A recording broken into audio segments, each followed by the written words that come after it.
Leader Jeffries, thank you so much for the time. I'm going to just kind of jump straight into it, but I also think to properly talk about this specific moment in time, I think that a lot of the people that are watching me are going to want me to go a little back first, and it does start. I think it was late January, right? It was the first few weeks of this new Trump presidency, and at that time, Trump was doing a lot, and you kind of explained what I saw as like the Dem strategy for dealing with Donald Trump with a baseball analogy at the time.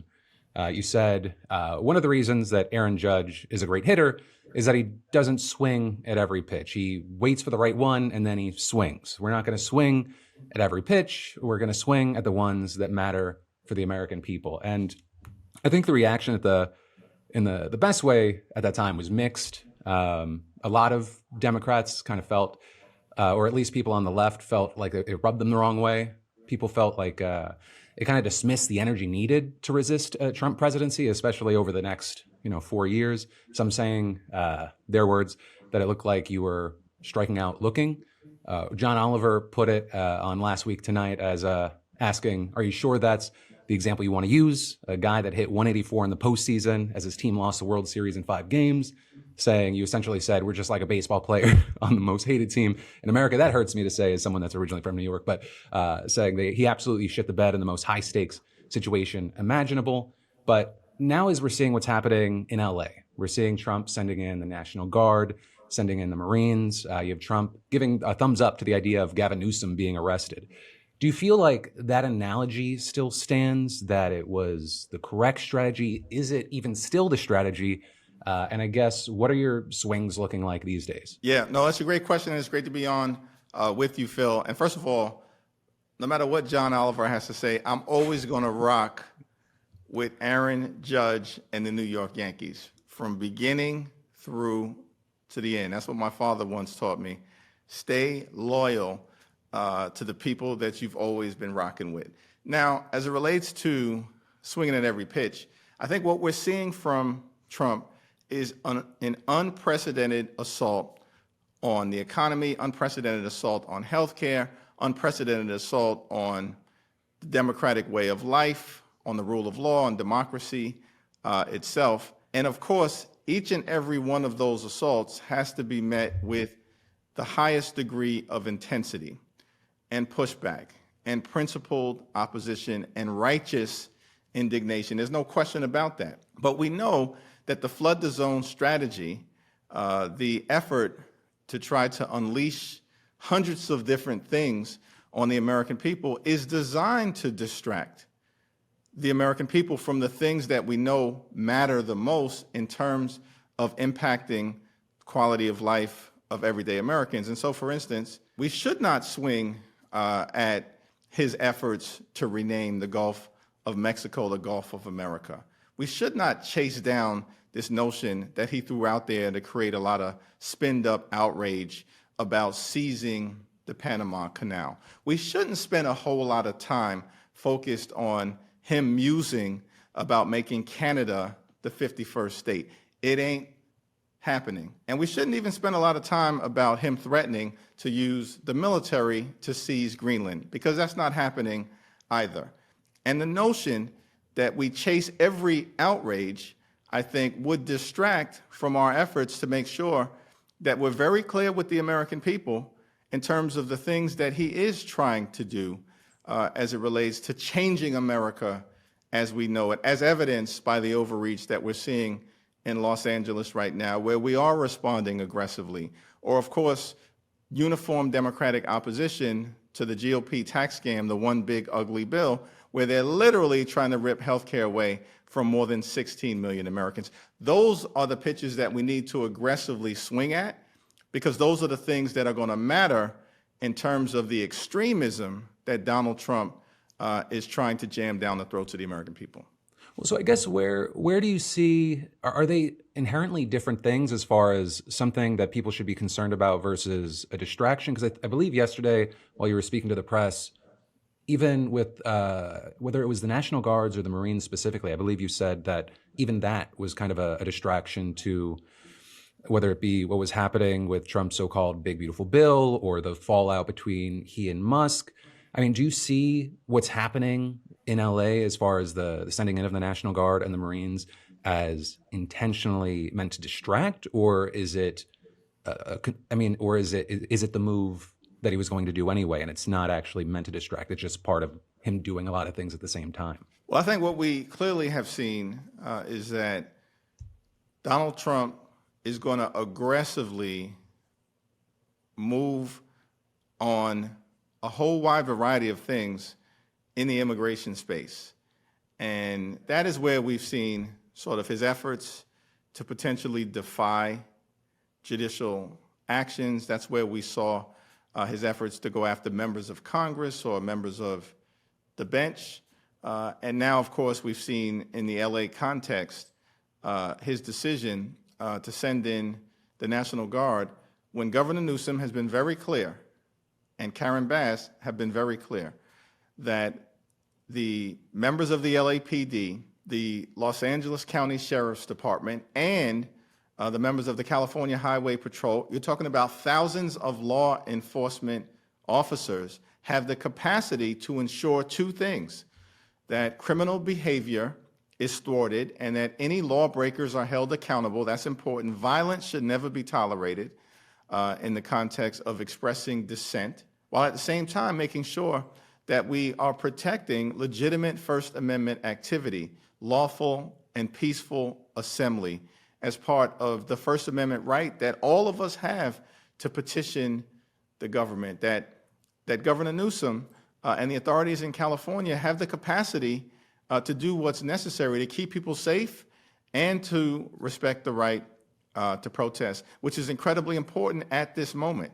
And that Donald Trump is trying to intentionally be provocative for a whole host of reasons. One, ideological reasons, because they are extreme when it comes to his immigration policies.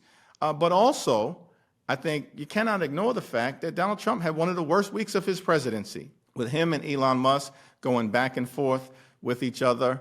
It was an epic situation in terms of the intensity of the personal attacks that were waged on each other, and Elon Musk, calling out the one big ugly bill as a disgusting abomination. It is a disgusting abomination. And then that creating a whole host of challenges for passage of Donald Trump's signature piece of legislation. It's clear that in this instance, Donald Trump also wanted to change the subject to distract the American people.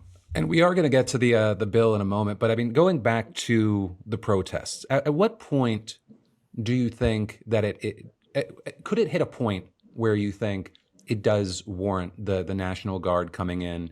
And is that line in your head always that Gavin Newsom has to specifically request it? Is there a point for any state that things get to a certain point where you think a president should be able to do that, even if the governor is not requesting it?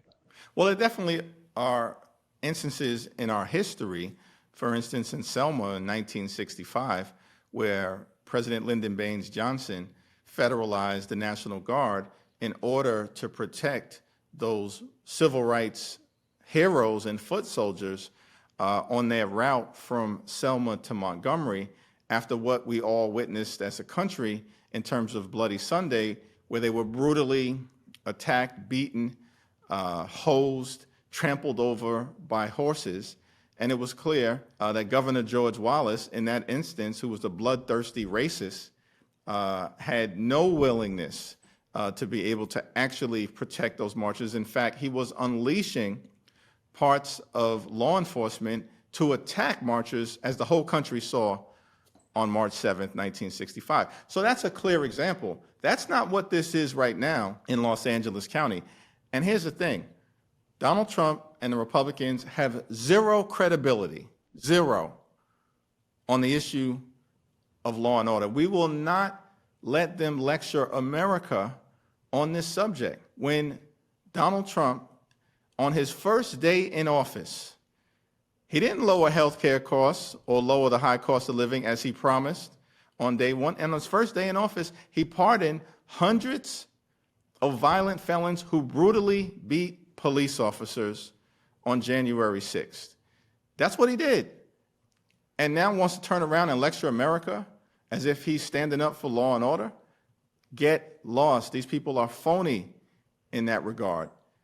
And so I certainly don't think that this is a situation where we should rely upon Donald Trump's judgment to make a determination about the assistance that the people of California need to keep the situation peaceful and under control. But going back to LA, is there a certain point where you think the protests, bad actors come in and those that street of Waymos that's on fire, it becomes something bigger?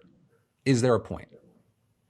Yeah, well, there's always going to be a point, perhaps, when local or state authorities will make the determination that they don't have the law enforcement personnel to be able to keep things peaceful and calm in a volatile situation. So that should never be foreclosed. But of course, both Gavin Newsom and Karen Bass have repeatedly made clear that they believe that they had the resources to be able to keep things under control. And you Thousands agree of with their take on it? Okay. Well, thousands of members of the LAPD, thousands of state and local law enforcement officials, which include but are not limited to the California Highway Patrol, the LA County Sheriff's Department, neighboring law enforcement departments to LA County, always capable of deployment. I mean, many of the images that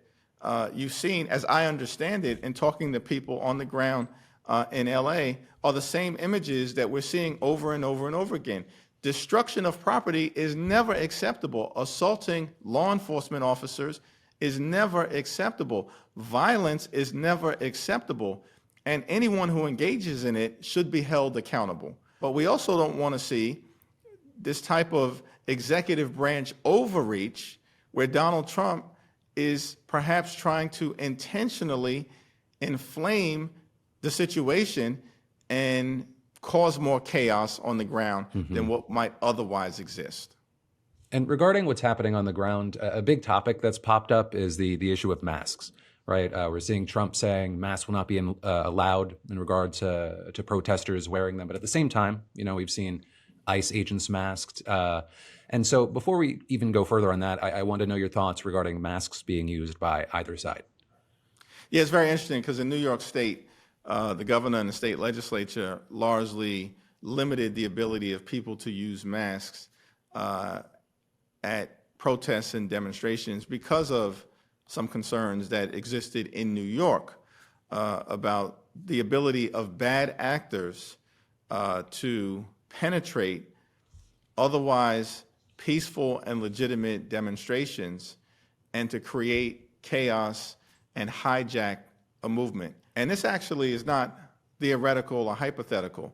We saw that in 2020, where thousands of people in cities and towns and counties across the country took to the streets in righteous indignation to protest against the killing of George Floyd and demanded justice for George Floyd and a pathway toward a better relationship between the police and the community. And there was a real opportunity to actually have that movement turn into positive and powerful change in terms of racial justice and social justice and economic justice in the country. And it was a multiracial movement. But you had some bad actors who hijacked that movement in places like Portland or other parts of the country and did engage in violence that then allowed right-wing forces to mischaracterize the constructive efforts that were underway, supported by millions of Americans, to create a more equitable society. And we can't allow that to happen again, because there are people who are legitimately upset about the overreach and the attack on dreamers, the attack on farm workers, the attack on law-abiding immigrant families, the fact that you have children who are U.S. citizens who've been deported by the Trump administration, ripped away from the only country that they've ever called home. And there are people who are legitimately upset about that and are peacefully protesting. But we can't allow bad actors to infiltrate those movements and to engage in provocations on the ground that then will delegitimize the ability of those righteous movements to persuade the American people that we need change. So is that to say that regarding both, you think no one should be wearing masks? Well, without question, it is ridiculous. So on the mask issue, just as was done in New York, I think it's a state-by-state issue. And I supported the effort in New York. And the people of California will have to evaluate, the people of Los Angeles County, what makes the most sense in that particular context. I did support the effort in New York, and it was measured and done in a way that also didn't undermine the ability from a First Amendment standpoint to express themselves. Now, in terms of the Homeland Security officials who are snatching people off the streets in mass, that violates everything that we know about how law enforcement should be conducting themselves openly and honestly in the United States of America. If they support the legitimacy of their actions, what are you hiding from the American people? And why are you hiding from the American people? And I think it also sets up a very dangerous situation where you, again, allow for bad actors to potentially pretend to be or imitate Homeland Security officials. And at some point in time, you may have a circumstance where someone actually gets kidnapped thinking that they are being apprehended by a so-called ICE agent when it turns out to be a bad actor. And so I think from a law enforcement standpoint, it would seem to me that this is not the appropriate way to go. And every other law enforcement agency at the federal level has to identify themselves and be publicly identifiable in a wide variety of ways unless they're conducting an undercover operation. And that's not what we're seeing on the streets of America. Yeah, and well, because part of the reason I ask is also because I know that Republican Senator Marsha Blackburn's proposed a bill to make it a crime to identify ICE agents. And, you've pledged to identify them all, saying, this is not the Soviet Union. And so I guess with the debate that's been happening around this, I wanted to know your thoughts about words we heard from Todd Lyons, right, the acting ICE director, that he recently made regarding masks. And I'm going to just play a little audio through this since we're doing a little Zoom here.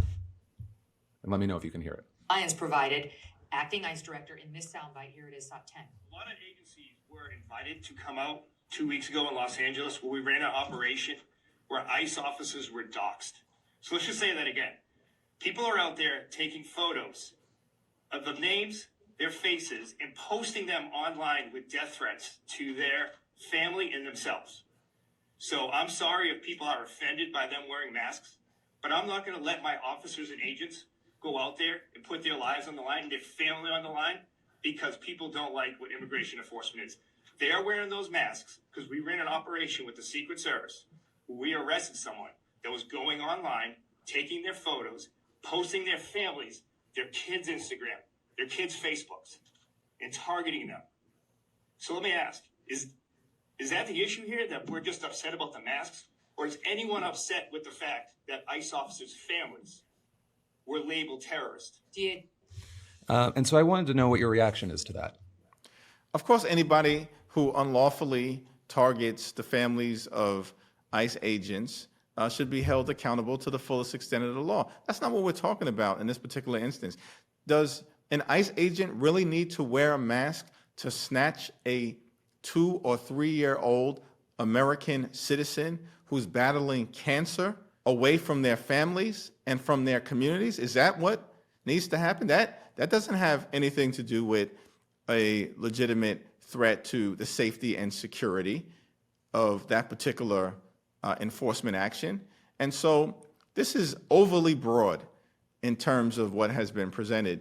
And I certainly think in America, right, we need transparency and we need sunlight to be shown on the actions of federal officials who have the ability, because of their badge and their gun, to dramatically alter someone's life. And that is a significant responsibility that one undertakes and that the people of this country are entrusting them with.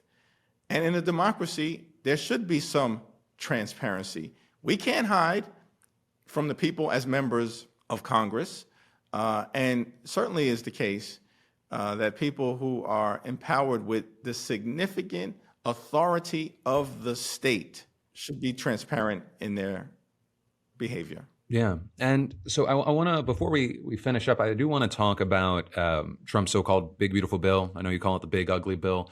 But I wanted to specifically ask because last night you had Representative Jim McGovern saying that the GOP is having to actually re-vote this week on the bill because they left errors in it.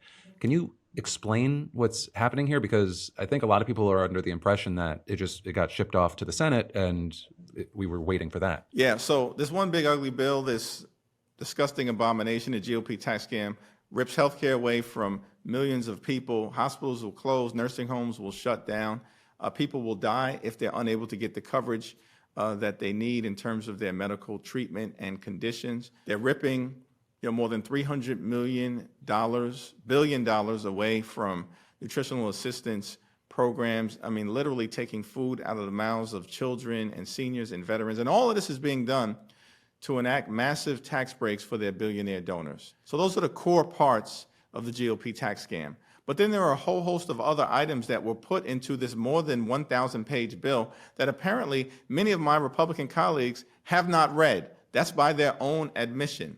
This is extraordinary. And so a few examples was an effort to prevent federal courts from issuing contempt orders against the Trump administration and officials who are refusing to comply with judicial decisions. That's an extraordinary step, which would only encourage noncompliance with court decisions, and courts are holding the Trump administration accountable in dozens and dozens and dozens of cases all across the country. In fact, there have been more than 250 cases filed against the unlawful and unlegal orders of the Trump administration, and the American people are winning in most of those cases. The Trump administration is losing. So that provision, Republicans now realize they're going to have to strip it out, and apparently that's what they're going to do. One of the other provisions that should have never been in the GOP tax scam was a national prohibition on regulating artificial intelligence at the state level. This is extraordinary. Artificial intelligence is the most significant technological development in the 21st century.